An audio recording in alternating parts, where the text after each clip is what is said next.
It's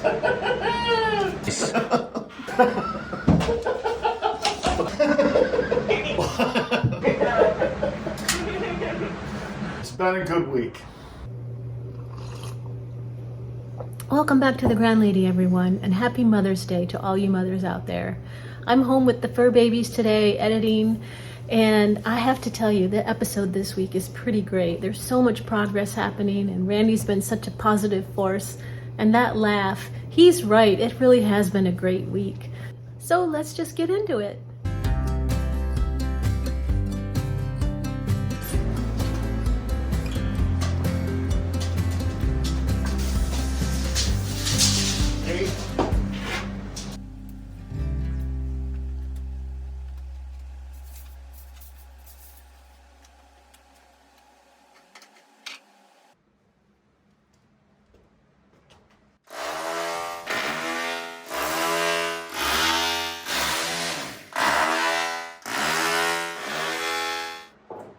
Hard.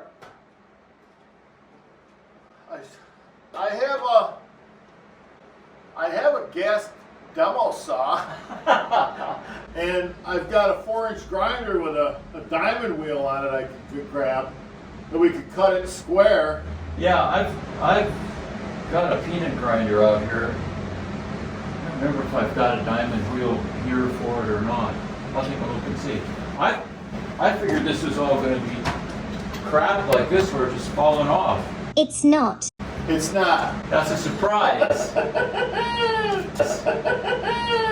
I'll go take a look and see if I've got a wheel for the peanut grinder that I've got out here.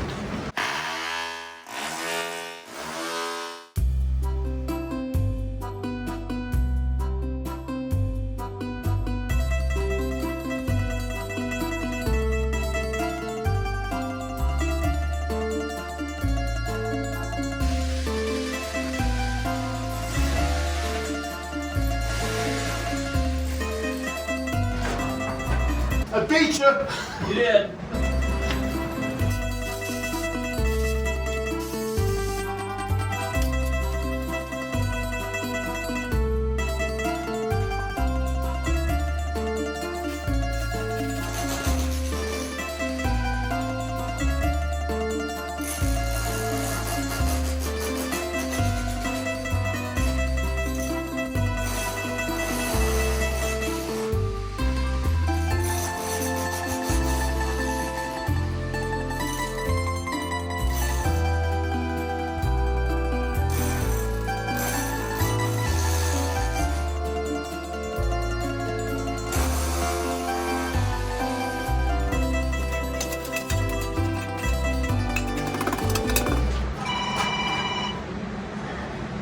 Hi, Marissa. Hey Randy, how are you? Good. I have a customer that's en route to see you. Oh, okay, the name? Her name is Lindsay. Okay, do you know when she will be here? Any minute. Any minute, oh, okay, alright. Yeah, they're going to be doing a lot of tile work here, and it's all on YouTube. It's the Grand Lady, and there's 3 bathrooms here. And really cool people. They're from Alaska. Their house, cool. They bought a land bank house down in the city. And, Nice. and it's been on the news, it's been here, it's been there, and it's on YouTube. It's called The Grand Lady. And it's so fun working with your husband. Me and him are like 2 peas in a pod. Oh, great. Yep. He's he likes to do things correct, as do I, and we have no problems with anything. Yeah, and they're keeping on the woodwork, they're bringing it back to the original look of the house. Victorian, correct. I told her to ask for you, and she's a sweetheart. She's like some of the best people I've worked for in a long, long time. Me and you are back in business. We are, alright, cool. All right, if you have any questions, give me a call. Okay, sounds good. All right, thank you, Marissa. You're welcome. Bye-bye. Bye-bye. She goes, I remember seeing that house on the news 2 years ago. I go, it's probably close to when they bought it. It's been quite a journey to here.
This is going way faster than I thought. Nice.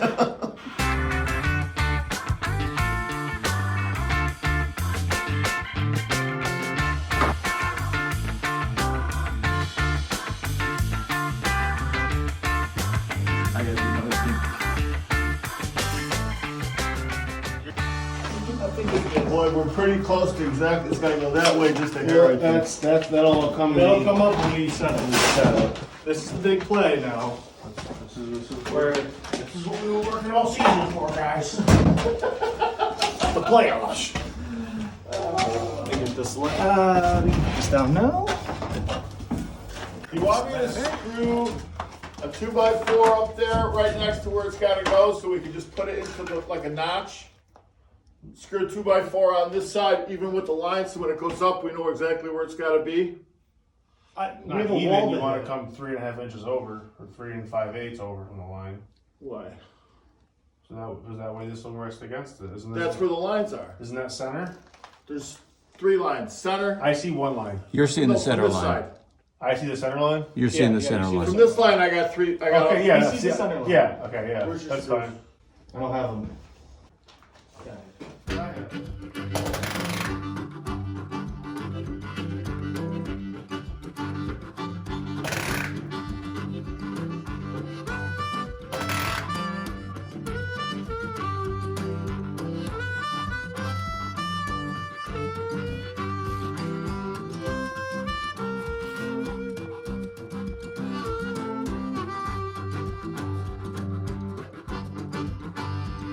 You and Randy were cracking out the concrete and then digging this hole and making it level for these black things. What are those black things? Well, those black things are to support the columns. They can go under the beam up here. The column has to sit on something and the weight be dispersed so that the column doesn't sink into the ground. The traditional way of doing it is to dig a hole down, fill it with concrete and rebar, and then set the column on top of that. Okay. This is a newer way of doing it, so you don't have to go to all that trouble. It's a reinforced composite material. It's called a footing pad. And this meets code for the support, the distribution on the dirt that's required. So it's just an inch thick, and if and when we want to pour concrete on the floor, make this a good concrete floor, we can just go right over the top of that. A lot less expensive. And you have made spots for 3 of them here. That's correct. The beam overhead has a limitation on how much Okay. span it can have. And so this one needed 3. Yeah, This length. How long is this beam? that's 22 feet. So then we'll have posts in here, and that's to hold up the floor that's going to be heavier with tile. Yeah, it's gonna Yeah. hold everything.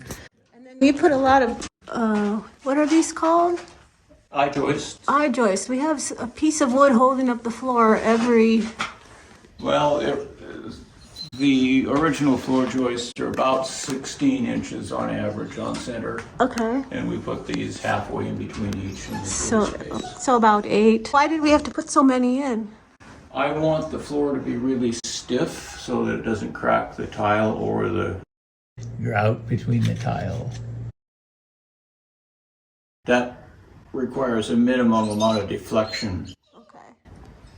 It just looks like a lot. It is a lot. Is that overkill? Did you over-engineer it?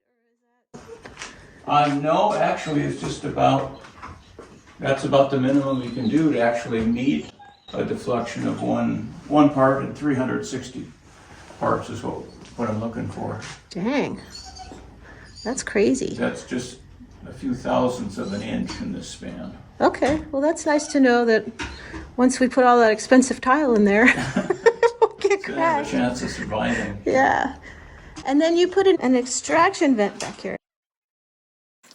And why did you do that? We got a bit of a moisture problem in the basement, which we're addressing in multiple ways, one of which is going to be a ventilation fan, and I'm going to do part of that installation today. It's going to go in the back corner of the basement. It's going to be controlled by a humidistat, and I've marked out the place where it's going to go by drilling a pilot hole through the wall and putting a little flag in it so that we can make sure that it doesn't conflict with anything either inside or outside. Here's the unit. We're going to put in a Panasonic Whisper line FV10N LF1E. It's 120 volts and it has a maximum air capacity, air volume of 120 cubic feet per minute, and it's supposed to be really quiet. Now, they'll probably not get that many cubic feet a minute out. According to the installation instructions, it's only about 100. And it's fairly economical. It's Energy Star rated, and it only draws about 25 amps when it's running. So won't be a huge draw on our electrical system.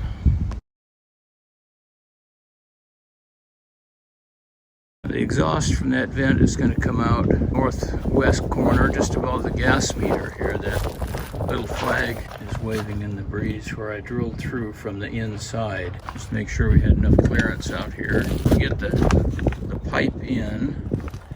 It's going to be terminated with this squirrel resistant.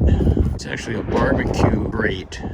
I've melted that into the PVC. I have to admit that when I first heard barbecue grate, I was a little bit concerned, but it looks pretty good.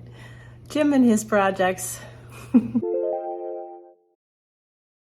This is the dehumidistat that we're going to use to run the vent fan. It's important to differentiate between a humidistat and a dehumidistat. The dehumidistat closes the contacts as the humidity increases. It's just what we want, and then as the humidity goes down, it will open the contacts and turn the fan off. Since I like things to be neat, I sprung for this immense hole saw, 4 3/4 inch diameter.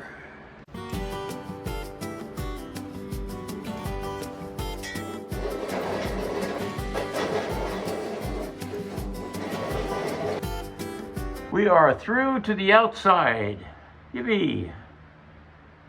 Well, look at that. There's a hole in the side of our house.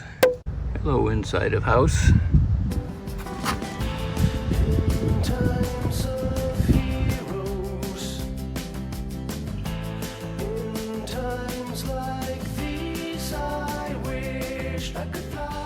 Got an angled piece so we can point the open end of the vent down a little bit so it's sure not to gather snow or rain as it comes along. I've slid these together without any adhesive yet because when we get to the siding, this is going to be out here a little ways, and adjust it in the end so that it matches the siding.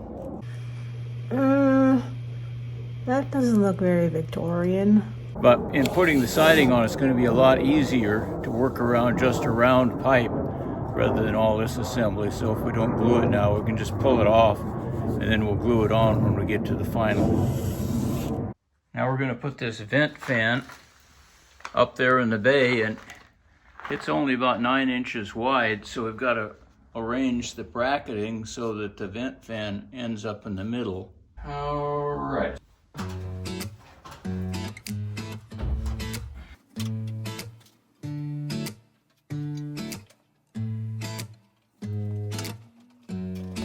Now we hook up the electric to it.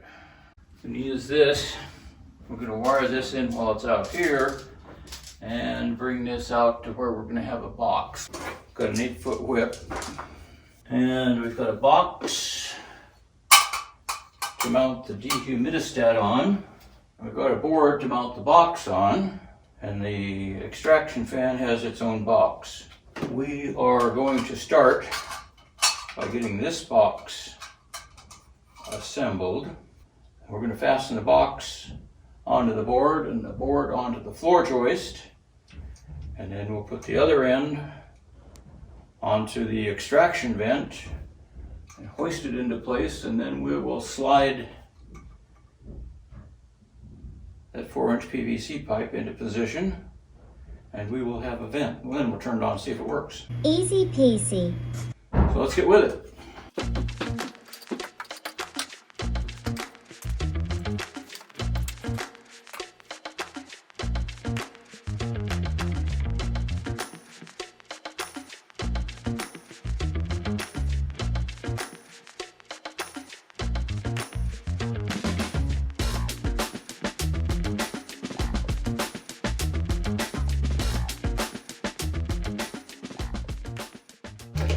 Well, there's the fan off.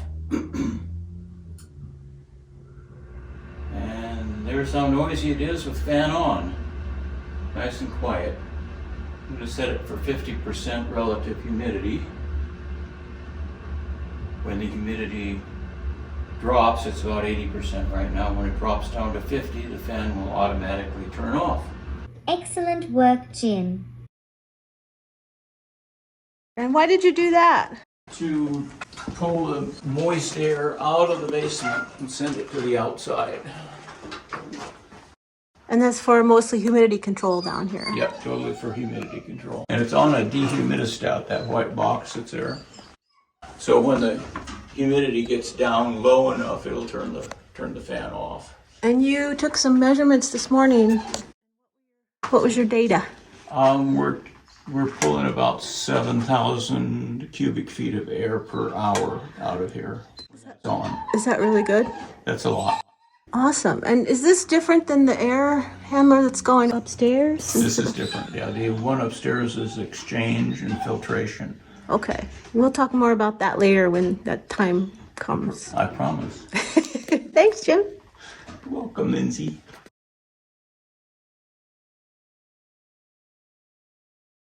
Randy, you have been working like I don't know what you've been working like. It's something that works pretty hard on this corner of the house. What's been going on? What you got going? Well, we found some of the nuances of the Grand Lady. The building's a little more out of square than we had anticipated. So the initial start of any wall has to be plumbed and trued. So we've put in a shower wall with a niche. We've got the coffee bar wall completed. And we have the angled door entrance to the bathroom, along with the return wall for the pull-up pantry. Fortunately, all our interior framing is correct, so that we won't have any trouble hanging sheetrock or doors. You did quite a bit of work to get this plumb and true. Why don't you show me over here against the sidewall how much This the outside sidewall is approximately 1.5 inches out of plumb. All right, so the level is straight up and down. Here you go, right there. Tight against the top. And look at the clearance at the bottom. And you typically don't frame every stud with a 6-foot level. You use a 4-footer, but in this application, the 6-foot level was my friend. And you had to do some work to square this shower up also, didn't you? Everything had to be squared. Nothing was really square, nothing was really plumb, nothing was really level. But now we've got some structure inside that is both plumb and level. You are the miracle worker. It's been a good week. You've done good work, Randy. Thank you so much. Well, we moved upstairs today. Kind of catch you up on what's been happening here. Randy and his son Mark carried a bunch of the underlayment from that pile downstairs up here. Got it cut and put into what'll be the, I guess, master bath, main bath. Oh, we took the door frame out here. This is going to get framed in. And over here on this wall, that'll get opened up. We're going to use a pocket door. It'll go into the master bedroom. And I am downstairs just getting set up to jack this stud and support right here on the right-hand side of the doorway into the master bedroom. You can see it's kind of skewed. It's low on this side.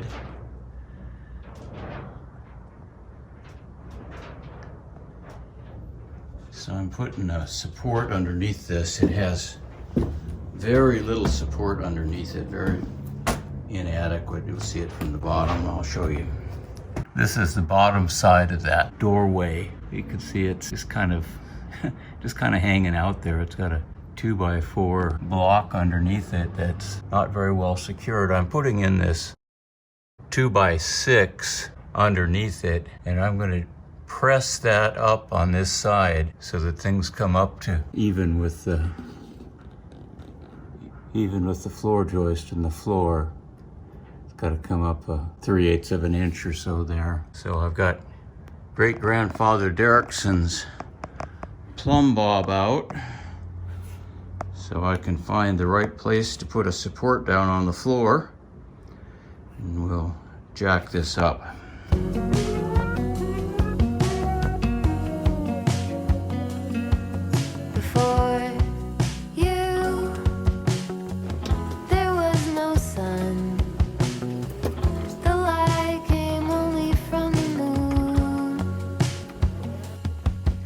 Run upstairs now. Okay, after several runs up and down the stairs, a little bit of additional jacking, we've got this to where it's within about 1/8 of an inch. And I think we're gonna call that good. This looks respectably level to the eye now. Come back. Now the window's not exactly straight. This is a crooked house, yeah? This is a crooked house, yeah. I think that's gonna be good. Yeah. You can see that top of this wall up at the 3rd floor is kicking in a bit. Bubble there is not close to center. Get that plumbed up. I've got almost a 2-inch gap up here, so I'm gonna nail the base of it off, and then we'll work on truing the wall up, take that kick out of it. Working our way from the basement to the top, one little bit at a time.